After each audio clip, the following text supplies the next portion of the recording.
আজকে সিম ভর্তা করব, সেজন্য সিমগুলো কেটে ধুয়ে টুয়ে পরিষ্কার করে নিয়েছি। এখন পানিতে ছেড়ে দিচ্ছি।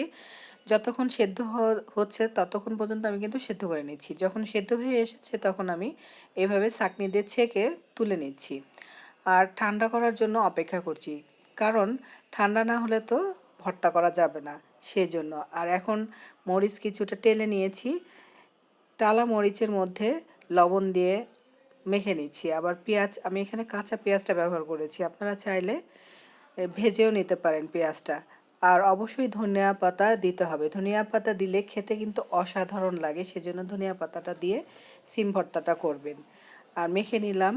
আর যেটা অবশ্যই লাগবে সরিষার তেল, সরিষার তেল না দিলে কিন্তু ভর্তাটা খেতে ভালো লাগে না, সেজন্য সরিষার তেল দিয়ে ভর্তাটা করবেন। এত টেস্টি হয় কি আর বলবো, নিমিষেই প্লেটের ভাত শেষ হয়ে যাবে এই মজাদার সিম ভর্তা করে খেলে।